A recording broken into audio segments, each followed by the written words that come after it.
collective action. We will work with like-minded allies to ramp up lethal aid to Ukraine at scale, providing kit to President Zelensky in the quantity and with the quality that he needs to defend his country from its bullying neighbour. Today, I've announced that we in the UK will send an additional 6,000 missiles and provide £25 million in unrestricted funding for Ukraine's armed forces, more than doubling the lethal aid we've provided to date. We're bolstering our support for the NATO countries on the front line, sending a new deployment of UK troops to Bulgaria on top of doubling our troops both in Poland and in Estonia. This is just the beginning. We must support a free and democratic Ukraine in the long term. This is a fellow European democracy fighting a war of national defence. NATO and G7 leaders were also united today in our determination to continue turning the screws on the Kremlin's war machine, including by weaning ourselves off Russian oil and gas and reshaping global energy security. The UK has already hit over 1,000 Russian individuals and entities in our toughest ever sanctions, and the Foreign Secretary has announced 65 new sanctions against Russian banks, weapons manufacturers and oligarchs just this morning. I also discussed the humanitarian response with our allies and partners today as we continue to see huge numbers of Ukrainians flee their homes. And the message that President Putin can take from today's extraordinary meeting of NATO and the G7 is this: Ukraine is not alone. We stand with the people of Kiev, of Mariupol, of Lviv and Donetsk. And as President Zelensky has said himself, the people of Ukraine will prevail, and Putin must fail, and he will fail. Thank you all very much, and I'm going to take a few questions from as many of you as I can, though we have to rush for a plane. Let's go to Nick Beake of the BBC. Nick. Prime Minister, thanks very much. You say that you're sending to Ukraine. Thank you, Prime Minister. You say that you're sending the quality and quantity of weapons that Ukraine deserves and needs, but it was clear from what President Zelensky was saying to you and other world leaders that he would like more. So first of all, are you comfortable with the level of weapons you're sending collectively? And secondly, how uncomfortable does it make you feel that by rolling out a no-fly zone, by ruling out NATO troops on the ground in Ukraine, and by refusing to give any sort of indication of red lines, that really the only end to this is when President Putin decides he's had enough? Thanks very much, Nick. And you're right to put your finger on the agony that everybody feels in this group, all Western countries, the whole of NATO, the G7, about our inability to do more to help given the constraints we face. And I think it's fair to say that there isn't a Western democracy that's currently contemplating putting boots on the ground in Ukraine. And we've got to be clear about that. Nor is there a country that is willing to enforce a no-fly zone in the way that we would so like to. But unfortunately, it does mean air-to-ground attacks on Russian air defences, and it does mean taking down Russian fast jets and asking the RAF to do that. That's not something that any country here is contemplating. What we are doing is steadily ratcheting up the movement of lethal but defensive weaponry to Ukraine, and that is growing in volume the whole time.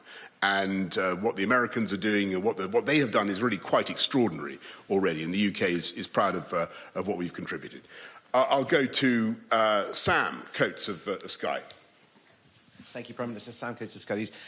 President Zelensky, interestingly, didn't repeat his call for a no-fly zone when he addressed NATO leaders. Instead, he was very, very specific. He wants tanks and jets. Our NATO members Is the United Kingdom going to give him tanks and jets? And if not, why not?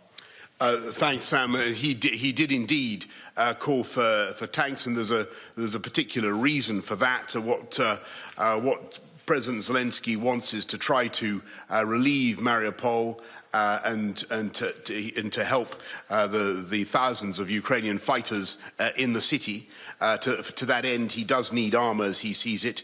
We're looking at what we can do to help, but I've got to tell you, logistically at the moment, it looks very difficult, but both with armour and with jets. We're very conscious of what he's asking for. At the moment, we're looking at the equipment that we think is more immediately valuable is missiles that will enable the Ukrainians to protect themselves against bombardment from the air, but also to deal with the Grad rocket launchers, the Russian heavy artillery. That is doing such dealing such death and destruction in the cities. And there, I think, if we can really help them, that would be extremely valuable, because they need protection from that absolutely merciless onslaught from artillery and from the rocket launchers. James Mates, ITV. Prime Minister, you've also spoken about weaning Europe off Russian oil and gas. There'll be a discussion tonight that you won't be part of at the European Council. Is Europe doing enough? Are the Germans doing enough? What will Britain do to help other countries who rely more on Russian oil and gas to wean themselves off it? Thanks, James. Look, and I just want to say that this is easier for some countries than it is for others, and everybody can see that. And clearly, the dependency in Germany and in Italy is very strong, and there are many other European countries that depend on Russian gas. But what they're all doing is moving to extricate themselves from that position and to avoid being blackmailed by Vladimir Putin. And I think that what Olaf Scholz has done, the steps that they're taking, I think it's heroic. And I applaud what Germany is doing. They've set themselves deadlines to move away from oil and gas. I don't think it'll be easy. And the Italians are doing the same. I don't think it'll be easy for them. But it's the right thing to do in the long term, in the medium term. And we will help. Of course, and one of the ways that I think we should all work together is in the sharing and the development of alternative provision, not least wind power. I mean, the Baltic countries, for instance, are heavily dependent on gas, but they have a fantastic future as generators of clean renewable energy. We want to help that. We have a lot of experience of it. Jason Graves, Daily Mail. Thanks, Prime Minister. The Kremlin has named you today as their public enemy number one, saying you're leading the kind of anti-Russian resistance internationally. I wondered why you thought that had happened, whether you thought we were going to get any blowback back home from that, and how you feel about it. And you just mentioned wind farms. Is the price of all this going to be sort of going back to having more onshore wind farms back home? Okay, well, look, a couple of points there, Jason. First of all, I think it's very, very important for everybody to understand that I don't think there's a single person round the table in NATO or the G7 who is against Russians or the Russian people. Absolutely not. Least of all me. I think I'm probably the only Prime Minister in UK history to be called Boris. I think I have that distinction, and I'm not remotely anti-Russian, but I think what we all agree is that what Vladimir Putin is doing, the way he's leading Russia at the moment, is utterly catastrophic, that his invasion of Ukraine is inhuman and barbaric, and the conduct of that invasion is now moving into the type of behaviour that, as I said before, we haven't seen in the continent of Europe for 80 years, and it's horrific. So you can be sympathetic towards ordinary Russians who are being so badly led, but you can be deeply hostile to the decisions of Vladimir Putin, the way he's leading his country. And you had another question about onshore wind. Look, I want to be clear. I think the massive opportunity for the UK is in offshore wind, and we've got good at that. We were, until very recently, I'm slightly to my irritation, we seem to be overtaken now by China, but we were until recently the biggest producer of offshore wind in the world. And one of the things I want to be setting out in the forthcoming British energy security strategy is how we can regain our lead as the number one, and where we're going to be doing it. And I think you can do it in a completely environmentally friendly way. You can generate phenomenal quantities of renewable energy at zero marginal cost, and it is the way forward. Euronews, Meave McMahon.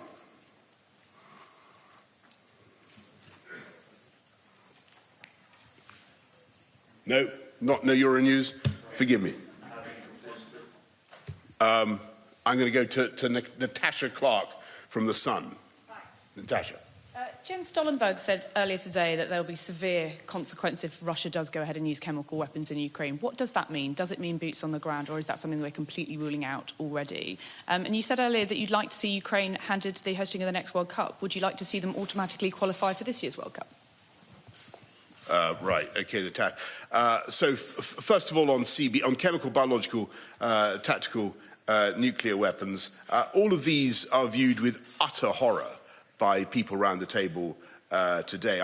I just heard from my friend Fumio Kishida, who represents the only country in the G7 actually to have experienced nuclear weapons on his, or has seen his country attacked by nuclear weapons. There is a visceral horror of the use of these weapons of mass destruction. I think that if Putin were to engage in anything like that, the consequences would be very, very severe. You have to have a bit of ambiguity about your response, but I think it would be catastrophic for him if he were to do that.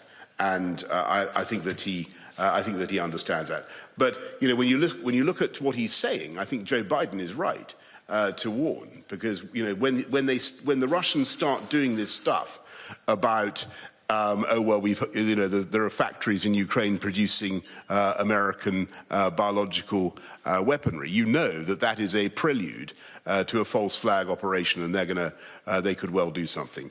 But I think it would be a profound and a disastrous mistake for Putin were he to do that. On Ukraine qualifying for the European, is it the European? I'm not. Look, football is not my best subject. As you, the World Cup. You mean, should they be given a bye and qualify automatically? Sounds like a good idea to me, but I'm out of area here. I've got to admit that's not my strong subject. I don't see why not. Is my view. James, I'm not going to. I'm not going to comment on that, James. I'm not going to comment on that. Let's go to. But look, let me put it this way: given what Ukraine has been going through, given the privations that Ukrainian footballers have had to endure, I'm sure that every possible sympathy and allowances should be made for them. Let me put it that way. How about that? Let's go to Natalia Drozdiak from Bloomberg. Yeah, I'm right here. Thank you so much. Yes. I just had two quick questions. On the nuclear threat, how concrete is that? Can you give us a sense of those discussions? And secondly, you mentioned this morning that allies are examining ways to stop Putin from using Russia's gold reserves. Could you tell us whether those discussions have moved on today? Thank you. Yeah, thanks, Natalia. So I think it's very important to stress that I think that the discussion of the use of nuclear weapons is a distraction, and it's intended to be a distraction from what is really going on. And that is a savage attack with conventional means on innocent people in urban centres in Ukraine. Absolutely barbaric use of artillery and mortars and rockets, as I've described, thermobaric bombs included, it now seems. That is what is going on. And what we're talking about is the right of the Ukrainian people to be equipped with the weapons to defend themselves. And all discussion of nuclear weapons is intended to frame this as a confrontation between Russia as a nuclear power and other nuclear powers. That's not what's going on. What's going on is a confrontation between Russia and entirely innocent people in Ukraine. That's what it's between. And what we're trying to do is help those people. And I think that is morally the right thing to do. On gold reserves, there is evidence that the Russians may be trying to get round. I mean, the Russians are obviously going to try to get round the sanctions on their gold, and we're taking steps to try to make sure that there's no leakage, no sale of bullion into markets around the world. Now, and that's what we're working on. Last question to Steve Swinford of the Times.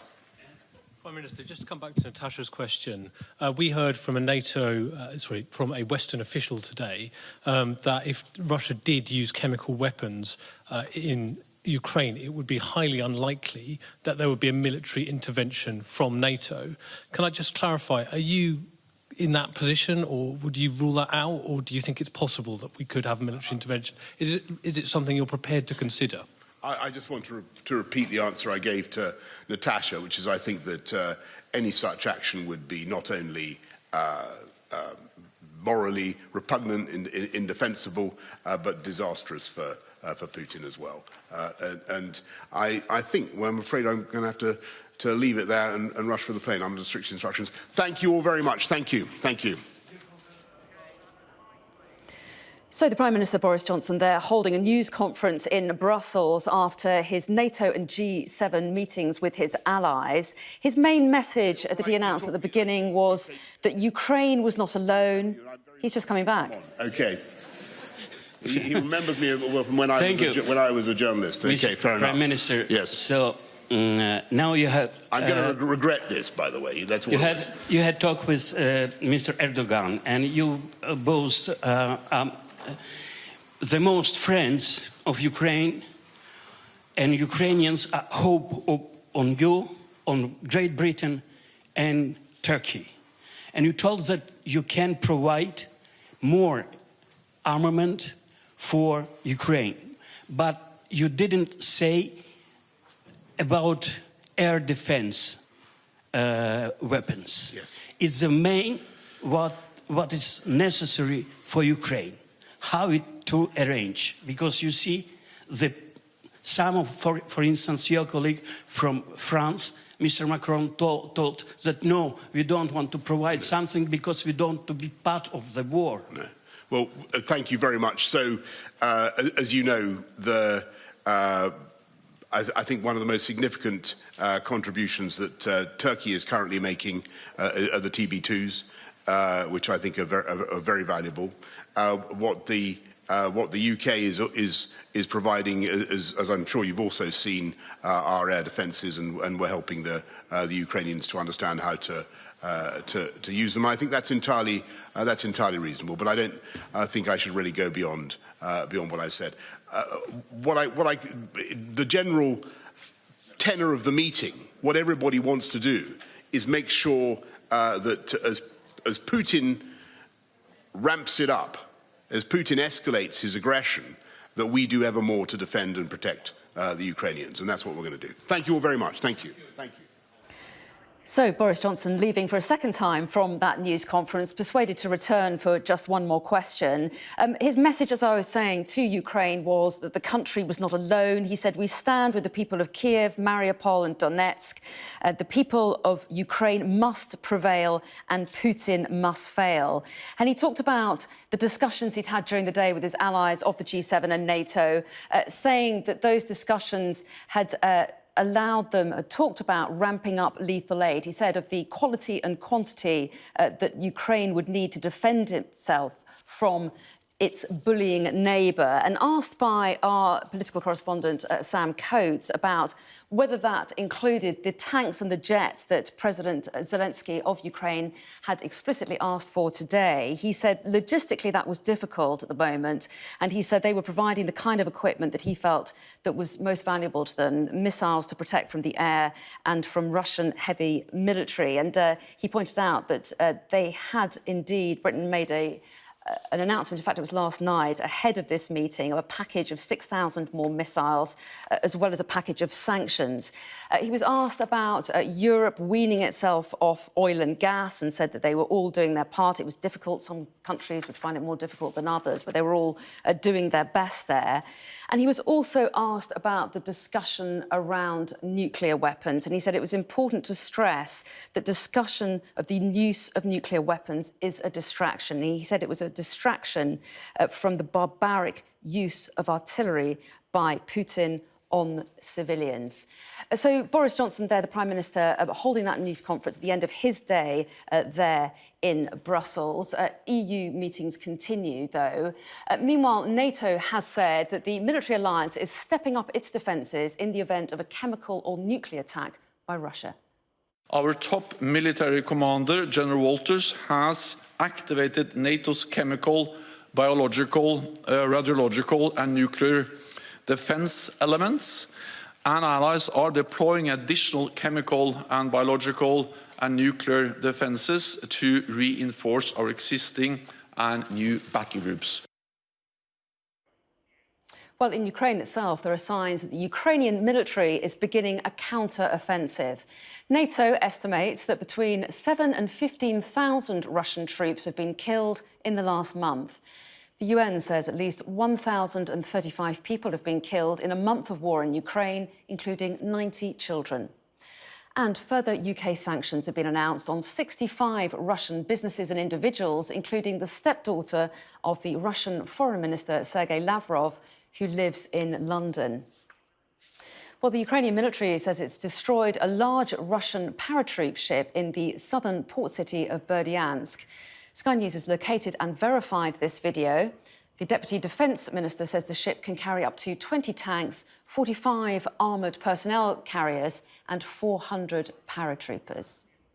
Well, our correspondent, Sally Lockwood, is in Lviv in western Ukraine for us now. So, Sally, we heard from the Prime Minister in the last few minutes at the end of his day after meetings with NATO and the G7. Do you think what's been agreed there is likely to be enough for President Zelensky, who appealed to leaders in English today? Yeah, Ukraine is desperate for more Western support. They're fast running out of weapons and ammunition.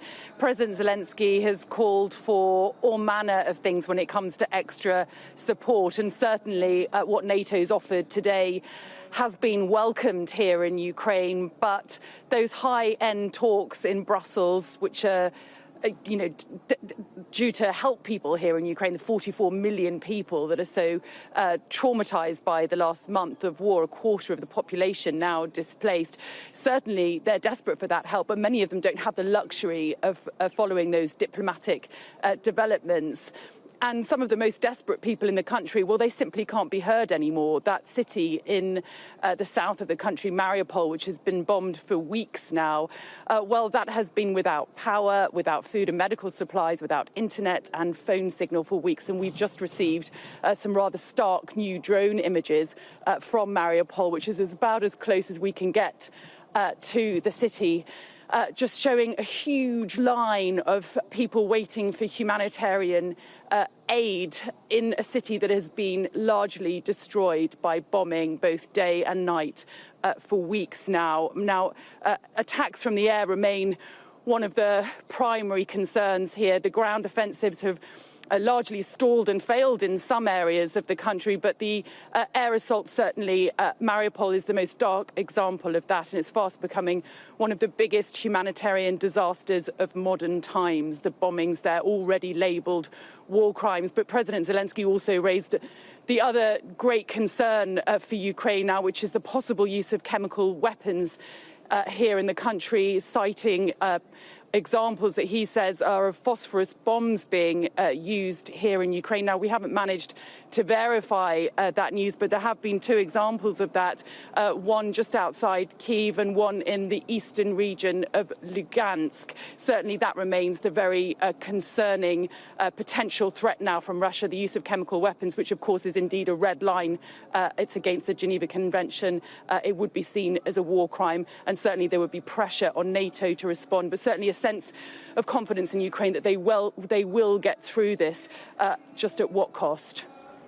Sally, there in Lviv, in Ukraine, thanks very much indeed. So let's go back now to Brussels and bring in our Deputy Political Editor, Sam Coates, who was in that Boris Johnson news conference. So, Sam, we heard you asking a question there. Tell us about that and what you made of what the Prime Minister said. Well, all day in Brussels here, we've had world leaders talking about their commitment and their unity when it comes to standing by Ukraine. But really, we got down to brass tacks in that press conference with Boris Johnson. And that's where some of the divisions, some of the problems actually became pretty stark. President Zelensky did something important today. He dropped his request. He didn't make his request that he's made before for a no-fly zone. Instead, he asked for something very, very specific. He asked for more jets and more tanks. I asked Boris Johnson, did he get them today?